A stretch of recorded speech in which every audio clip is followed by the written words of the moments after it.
You're listening to Maximum Medicine Radio with host Doc Martin. Stay tuned in or call in. You won't want to miss what's happening next. How do you step into your maximum potential? How do you connect your spiritual drive with your physical path? Stick around as Doc Martin takes listeners on a journey through the seen and unseen, the accepted and the unbelievable. Get ready to meet the maximum you the world needs on Maximum Medicine Radio with Doc Martin now. Hi, everybody. I'm Doc Martin on Maximum Medicine, and I am thrilled to have Professor Ervin Laszlo here with us. We're going to talk about his new book, The Survival Imperative. Professor Laszlo, as you know, is a prolific author. He is a thought leader. He has written over 100 books, the majority of which are focused on quantum consciousness. And you remember back in 2007, he wrote about the Akashic field. Well, he is still going strong, keeping our thoughts steered towards the evolution of our species and the planet. So, Professor Laszlo, thank you for what you've done before and what you're doing now. And I'm so happy to have you here. Well, it's my pleasure. It's very, very good to talk with you and carry on this wonderful work that you have started and you are conducting with much enthusiasm. It's wonderful. So you have a new book, The Survival Imperative, and it feels very timely. Well, I think certainly it is, because we are actually in a position where our survival, on the longer term survival, is by no means assured. There are a number of processes that we talk about, unsustainability, unsustainable processes. A number of these things, starting with climate change and going to the refugee crisis, to the health crisis, and political wars and political crisis, a number of processes that could degenerate into a critical condition, and that would threaten the survival of the majority of the human population. And what that would mean in terms for the rest is unforeseeable, but it's not encouraging. So I think truly we have to talk about our actions, our behavior in such a way that it becomes sustainable, a sustainable development, an upwards trend. You know, we can't stay put the same way. We either go down or go up. And unsustainability means that we must change. Right. Now, chance to change comes with a crisis. Crisis is a passport for change, because the old habits, the old customs have been loosened up, are being questioned more and more. And people either react with pessimism and say, never mind, I just do my own thing and try to get along as best I can and forget about the rest. Or they respond saying, waking up, yes, maybe now is a chance. We can change. We can become the change, as Gandhi said, that we want to see in the world. That is a great, great development. Both trends, the pessimist and the constructivist trends, are going strong, going on. Our task, as I see it, is to reinforce that positive, constructive trend, which shows that we can be masters of our destiny. We can take our own evolution into our hand. The chance is now, because the chance is now when we know that change is happening, change is coming, and it's up to us which way it is going. A tremendous historic opportunity. So one of the things you outline in your book, The Survival Imperative, are the things we must be willing to do. And for allowing the old to fall away. You talk about getting rid of your outdated beliefs and being willing to rethink what you thought was true before, and be willing to be brave enough to say the emperor has no clothes. Indeed, indeed. You've got it very right. I think the key to this big choice between down or up is with us, more particularly with our mindset, the way we think about ourselves and about the world. Whether we see us as interconnected wholes, evolving to higher levels of coherence, which is a historic, biological, social trend as well, or whether we just give up and say, never mind, I just take care of myself, perhaps of my family or my company, but don't bother me with the rest. So the change, the difference between the two is our way of thinking, is our mindset, our values, our perspective. So that's where the real crux of the matter is. That's what we have to attack and say, what is wrong with the old mindset? We can spell that out very clearly because it's all based on a popular notion of science. The old mindset was based on Newtonian science, on Darwinian science, on Freudian science, And the new mindset is now, it should be based on quantum science, on the new evolutionary biology, and the new health concept of health and healing, and completely different ways of thinking, a different paradigm, as we call it. And that depends on us. Forget the old, try to move toward the new. You have pointed that out exactly. This is what I want to say in my book. Provide some pointers. These people, how you can become a better person. And by becoming a better person, you create a better world around you. One of the things that I'm very struck by, and I want to comment about it in the global, which you talk about in your book, and then bring it down to something more personal. You talk about the implicate order of evolution, the unfolding, and that there is indeed process, there is indeed structure of how things change. It's not just chaos and, two forms happen to bump into each other and therefore make something else. And I've been reflecting on that both with my meditation group and in my healing work. I'm a physician and an alternative healer. The idea that we can return to the nature of order, that we can return to the original template. So instead of thinking that everything, and I'm talking about this on a more microcosm, that everything is in concrete, to recognize that there is, in this quantum consciousness, in the interdependence, there is a structure for unfolding in the nature of order, in the intelligent design. Exactly right, exactly right. Young people in Star Wars talk about the force and say, be the force, be with you. The force is something that acts on us. And it's supernatural in the sense that it's not purely physical or biological, but it's super physical, actually, because it's there in the universe. It's what makes a difference. Why isn't this universe just a heap of swirling quantum clouds, plasma? This is how it started 13.8 billion years ago. And since then, it has been organizing itself. The very first elements of order were the gravitational field, where the Pauli exclusion principle, whereby only some electrons can find their way around the nucleus in trajectories, in the shells, and not others. The world is organized, has been organized from the very beginning.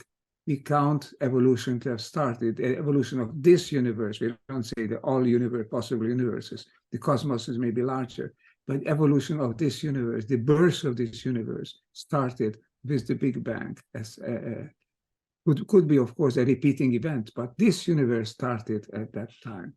All processes have started, and these are ordered, coherence-seeking processes. The universe is becoming more and more coherent as time is passing. More and more things get organized, more and more things get attuned to each other. This coherence and attunement is much more different, much finer, much subtler than just chemical interactions of the old-fashioned kind. So this is more, as you know, in your health field, this is more than a chemical machine, this body of ours. This is also an informational system in which resonance plays a role, attunement plays a role, getting on the same wavelengths in terms of frequencies and phase I mean, all this is taking place.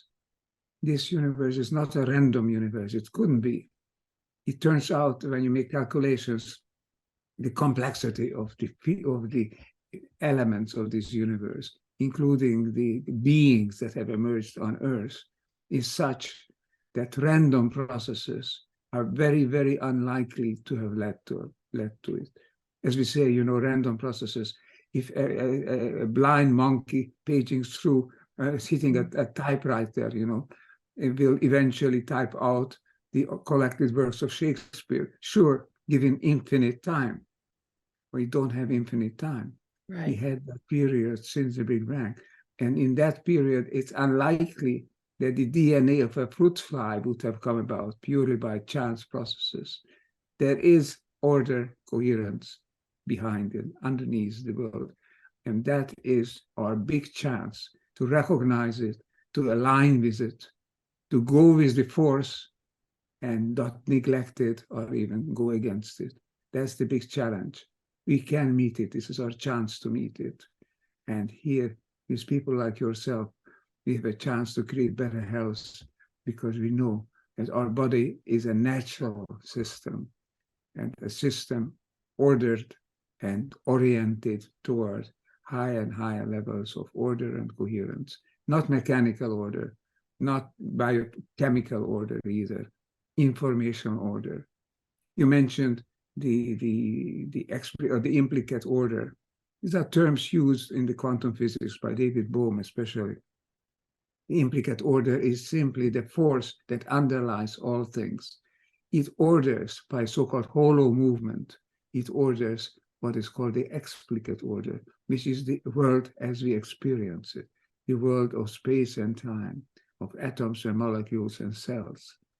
The implicate order informs this. It's a template.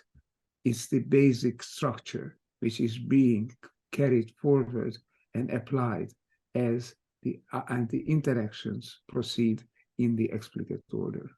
A very different concept from the mechanical Newtonian universe.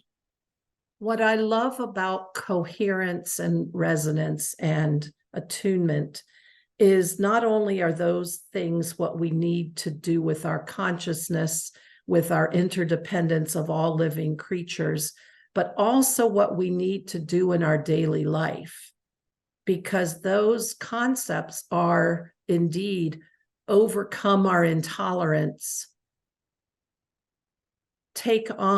allow diversity, be resonant with those around us despite their differing beliefs.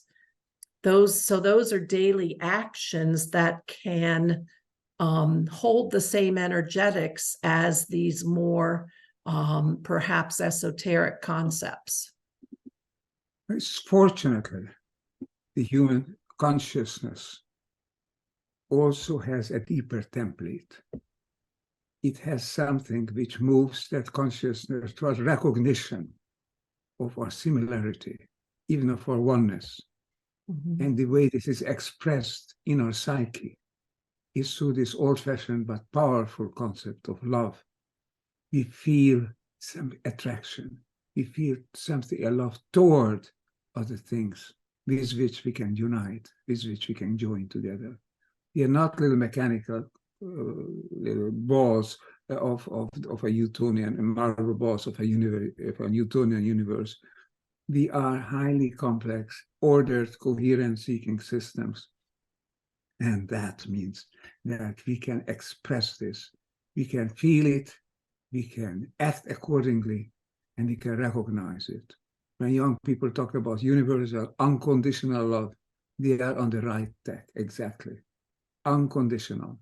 Not for doing love, for getting something in return, but because we know that it is part of us.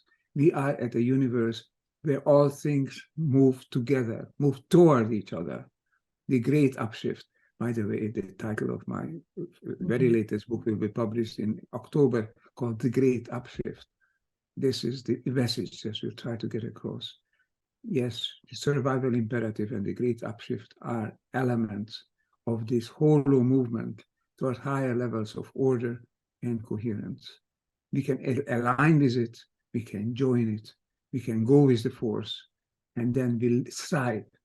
Not only do we survive, we can thrive. That is the secret of health, Mhm. as you well know.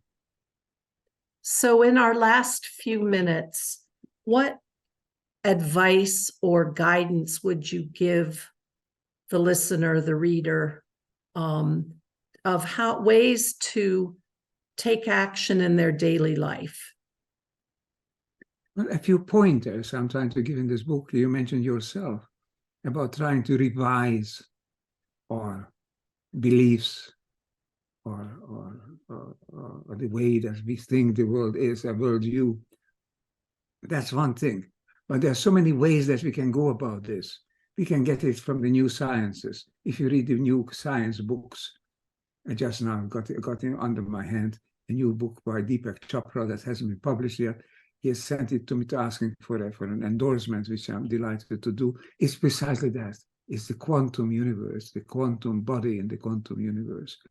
Its doctors are discovering it, avant-garde doctors are discovering it, and avant-garde physicists are discovering it.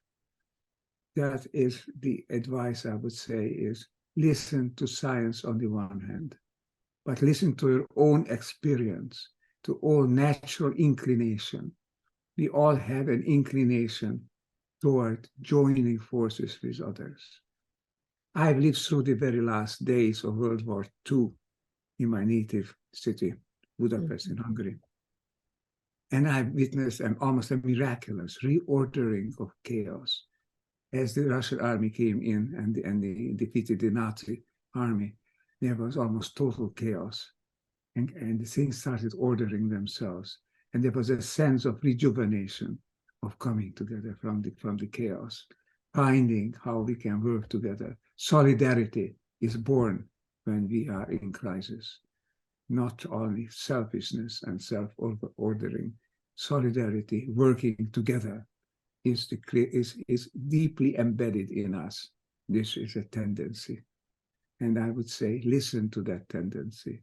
Mm-hmm. Recognize that underneath the crisis, that underneath the experiences, the traumas that we experience, the problems in the economy or in the environment, in the political and security field, on the new information systems as well, artificial intelligence, all these problems, all they pale when you consider them in light of the fact that we ourselves are oriented beings that do not just do anything that comes their way, that have a preference.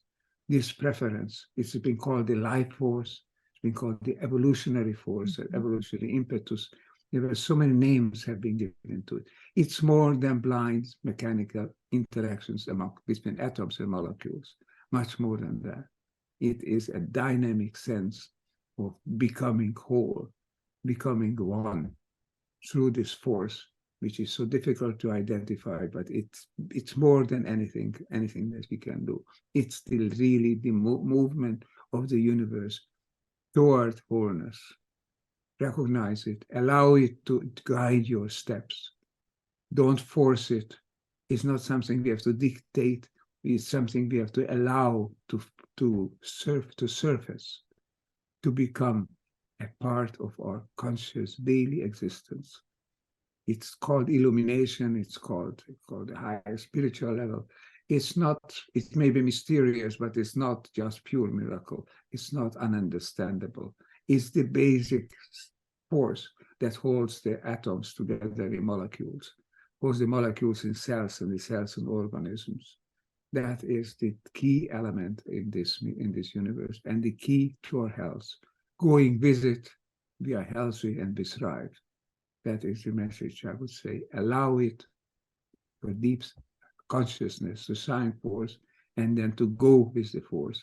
Go with the sense that you have, that you belong to something larger than you are individually. We all do. That is the way to health and to thriving. That's our way to make it through and then thrive. Indeed. Yeah. Professor Laszlo, thank you so very much for being with us.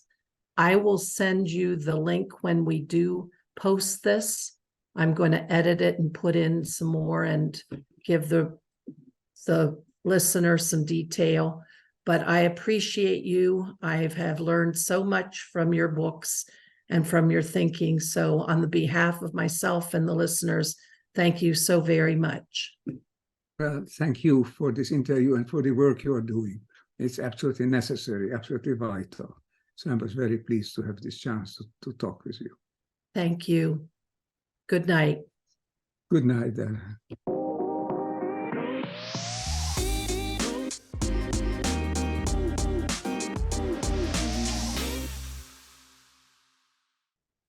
Hi, everybody. So that was a wonderful treat to have Professor Laszlo with us talking about his new book, The Survival Imperative, Upshifting Our Consciousness. And what I want to spend the rest of the time talking about is concepts from his book. Now, you should know that these are all things that he teaches, and his book is The Survival Imperative, Upshifting to Conscious Evolution, a guide to returning peace and harmony to the planet. And as you know, Professor Laszlo is a deep thinker. He's a philosopher, a systems manager. He thinks about the deep things of the universe, and we can learn a lot from him. So let me start with sharing with you the things that I found important in his book. Just remember that the universe is not mechanistic. It's not predetermined. It does not operate in rigid fashion. There are combinations of possibilities available. And so when those of us who think about the alchemy of the universe and the magic of the universe, that's really true. There are things that happen outside of the predictable and things that happen that are not just random encounters. So in our survival imperative, how we as humans can really help, it's a call to action for doing things to improve our survivability as a species and the survivability of the earth. We are called to act in certain ways. We have to start thinking more creatively and with more diversity. So that means we have to tolerate those who don't think like us. In fact, we want to embrace that. And when we embrace that, we are actually amplifying the possibilities. So we are going to aim for embracing, incorporating, cooperating, contact, and communication internationally and interculturally. And I know that doesn't seem very possible right now, the way the world is going. But we sustain diversity and we will sustain our species. We also need, the second point he makes is to adopt a culture of nonviolence so that we have solidarity and mutual understanding. And along with that is to have the concept of equality, and that includes financial equality as well. When we are able to appreciate the excellence of the human spirit in all its manifestations, we are indeed operating the way the universe does, having multiple configurations. Each of us has a soul configuration, having multiple possibilities. So diversity and mutual understanding of even things that are different from us. In keeping our survivability, keeping us as a sustainable species and the earth, we need to take on a planetary consciousness. And many spiritual teachers teach us about this. We have to start remembering that we are interdependent on every other living thing, every star body, every celestial configuration, every part of the earth, because that interdependence is how we survive. And again, in today's fractured and factioned world, this may not seem possible. So the other call that Dr. Laszlo makes, and I'm summarizing pieces out of his book, The Survival Imperative, is we want to upshift to conscious evolution. Well, what does that mean? Mainstream science has us locked down in mechanistic cause and effect. Even physiology is seen that way, even the way we approach medicines, that we target a specific pathway. But we have to start considering the existence of forces that empower evolution. In fact, the universe is built with an attractor pattern drawn to outcomes that are wholeness oriented. So what does that mean? Well, we think, and we used to think, that all of our interactions, in fact, medicine was very clear when I was being taught this, that we had genetic changes because of 1 in a million random mutation in our genome.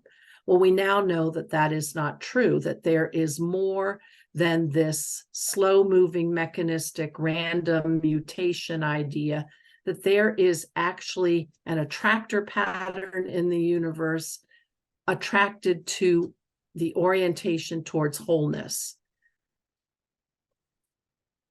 There are healers who are starting now to work in the information field. And that means they are tapping into the information that exists on a quantum level for the morphogenetic patterns of our species and of individuals. And when you do that, you are really tapping in to the information that has in the universe our template for how we operate. And this is, again, aimed towards wholeness and well-being. Everything is a coherence-driven and a flow of information. So that is what Dr. Laszlo calls the mystic truth.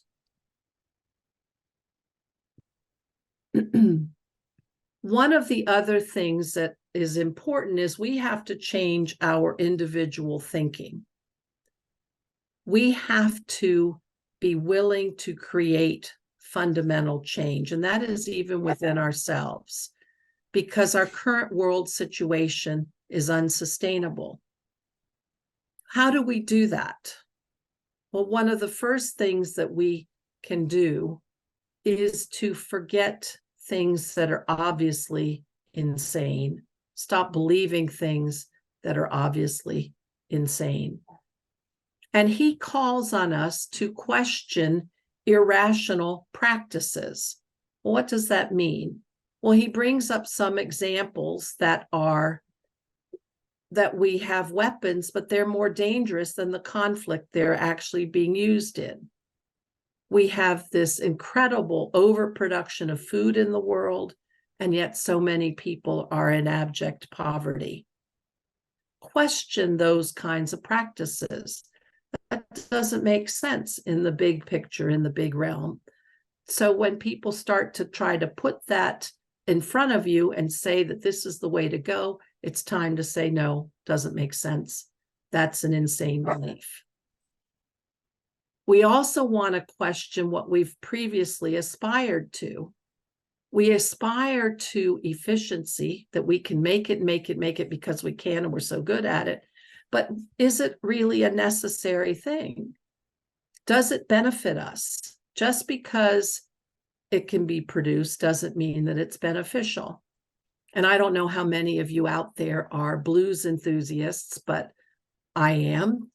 Joe Bonamassa is like the best. Now, he's not as good a guitarist as Stevie Ray Vaughan, but, you know, Joe's pretty darn good. And he has a song that I always love because the title is so perfect. Just because you can, don't mean you should. And that goes with things that just because we can technologically do these things doesn't mean we should. Is it really important in some of these technological advances to keep doing them? Does it really benefit us? Does it bring us towards coherence? And does it bring us towards well-being? The other thing that we want to ask ourselves is it always true that newer is better? Does it really go to say that everything that we consider new equals progress equals phenomenal? We have to ask ourselves if that's really true. The other thing that's a very ingrained thing in our society, and we're all guilty of it, is that we value everybody calculated in money. And we need to shift that and get rid of that. That has set us upon a culture that is about inequality. It's about hierarchy. It's about the haves and have-nots, and it's time to question that operating system. It is not a sustainable operating system. The other that's so prevalent in today's politics is this idea that it's my country, right or wrong. Well, we're not really countries. We're a species. We're humankind trying to sustain ourselves with the earth. So we have to step outside of that limiting belief that just because it's my country doesn't mean I have to back it up, and that we don't have to always stick with that, and that patriotism may not always be what should move our species forward. There's one other thing that Dr. Laszlo talks about as a insane belief, is if you sort of think, oh, well, I can't fix it, so what do I care about the future? Or I'm not going to be here anyway.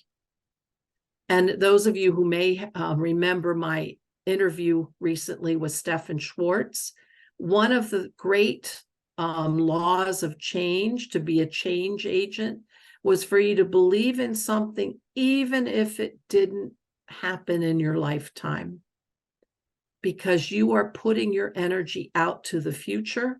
You are putting your intention out to the sustainability of the species, that you don't have to see results in the next 50 years that you'll be alive. So the idea that the future is none of your business needs to go out the window.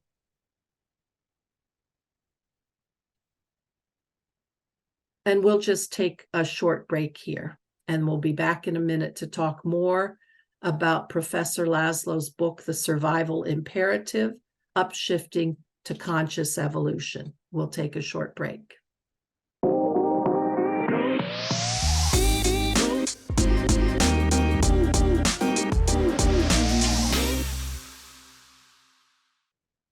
Hi, everybody. I'm back. I'm Doc Martin on Maximum Medicine.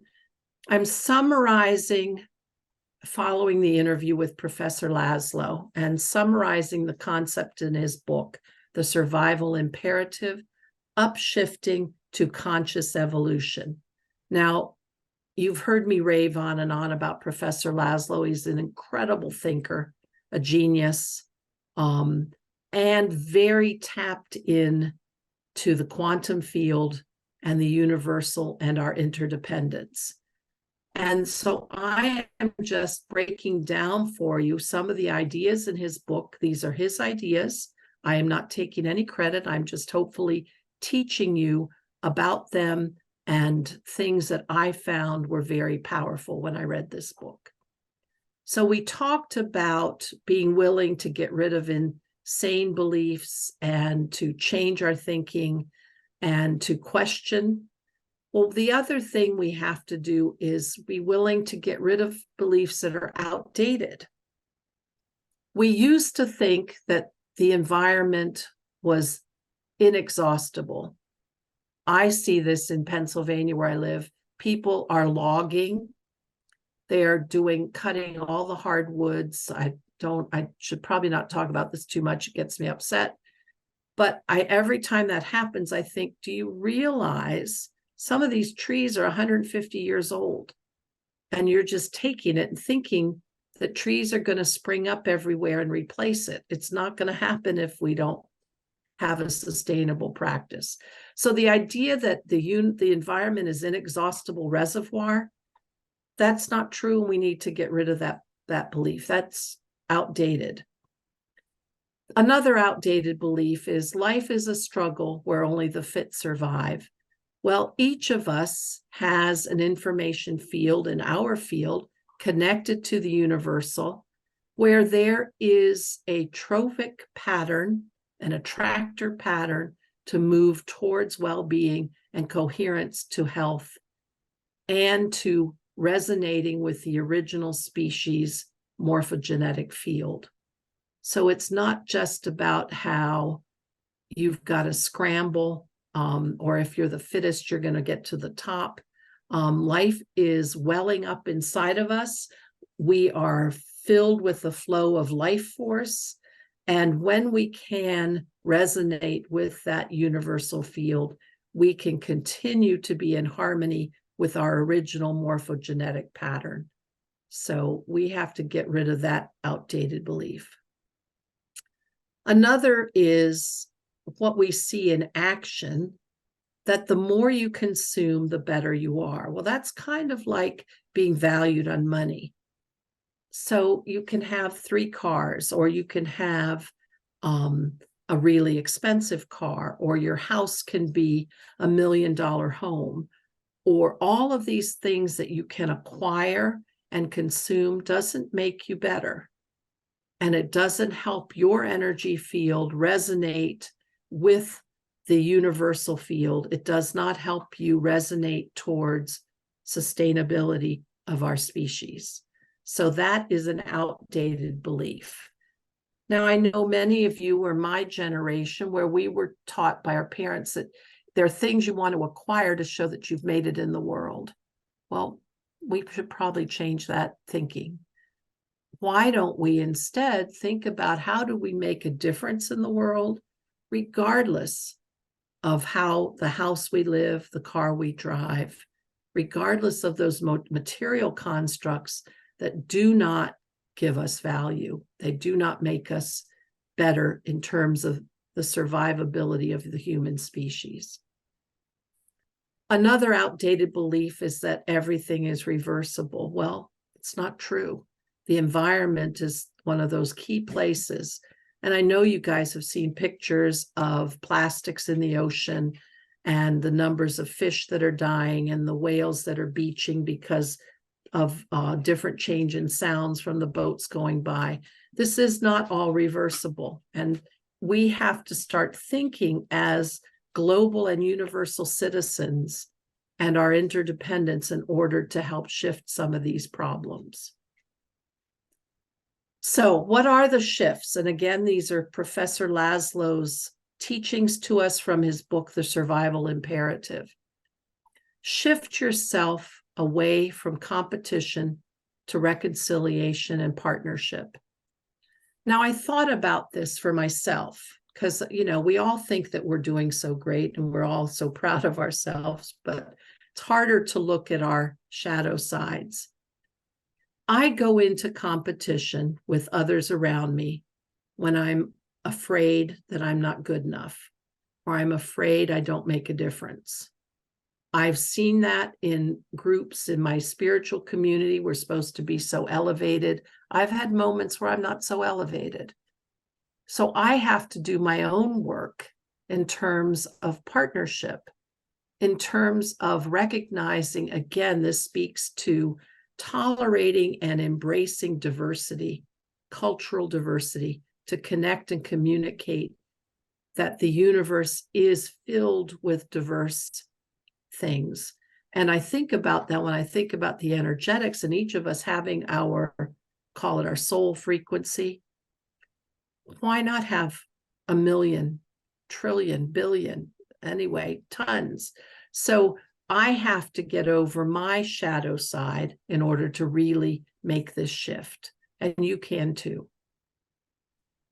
The next shift is to shift from greed and scarcity to sufficiency and caring. This also, I think, is a thing of fear. if you're afraid you don't have enough, you grasp, like there's not enough slices of the pie. We want to shift from separation to wholeness. Again, we are not different. We may look different, we may be diverse, but we are still humans in a species trying to survive on a planet in the universe. How do we support more of the things that are hopeful? So Dr. Laszlo talks about some of the best ways are to deepen into your self-exploration. When you go into the altered states of prayer and meditation, you see the interconnectedness and you see the interdependence. So do more of those. And when you have an aesthetic experience, so nature is my go-to, but art, music, architecture, when you experience beauty, you can feel those threads of interconnectedness. So finally, to summarize some of what I thought were the key elements in his book, he lists 10 new commandments. And I love these because anyway, he's just brilliant. So live to meet your needs and objectives without hindering the chances of others. Live with respect for the right to life and economic and cultural development of all. Live to safeguard the right to live in a viable environment for all living beings. Pursue happiness and freedom in harmony with the integrity of nature, and consider others' happiness and freedom. Require political leaders to relate to others peacefully and in the spirit of cooperation. Well, somebody might say, how do I do that? I have no influence on a political leader. Yes, you do. Vote them out. Participate in political protests if you need to, but have demands that our political leaders have the imperative themselves to cooperate and operate peacefully. Require business leaders to accept responsibility for not just their shareholders, but for all stakeholders. That means all of the consumers as well. So how do you do that? Well, you don't buy it. If it doesn't operate in the way that you think it should for the well-being of the universe, boycott with keep your dollars away. Require the public media to provide reliable information to allow informed decisions. Well, that's a hard one because the media is a mess nowadays. They've got caught up in stuff that they kind of went down the rabbit hole, in my opinion. So find sources of information that have been known to be unbiased and accurate. Those may not be the mainstream media. You may have to find a smaller news outlet. Make room for others to live a life of dignity, free from abject poverty. That's a big one. So many people, this idea that we can have and have and have and someone else can't, allow everybody to have an equal share at the basics in life: dignity, roof over your head, food, ability to make it through the world. Work with others to provide essential balances, to preserve essential balances of the environment, and do that locally. You may not be able to affect globally, but you can do that locally. Now, this sounds kind of silly and maybe not that big of a deal in the universal picture, but my land, which isn't a lot compared to what's, around in my area, but this is a place where there's no hunting allowed, and I don't use any chemicals on the hay fields or in the pond or on my lawn. So I'm really trying to make those decisions for myself. And in that decision, I'm putting my intention for the improvement of the earth and for the sustainability of the earth. And the last thing Professor Laszlo called us to do is help our young people that really are our future make ethical decisions about the future. And these are ways, forget your insane beliefs, get rid of your outdated beliefs, aspire to new and hopeful things, find ways of aesthetics and beauty and interconnectedness, and live with these 10 new commandments. So thank you for listening, and thank you, Professor Laszlo, for teaching us this. This is all about upshifting to conscious evolution, the sustainability of our species on this earth. Thank you. I'm Doc Martin, Maximum Medicine, and I'll see you next time. Thank you. You've been listening to Maximum Medicine Radio with Doc Martin.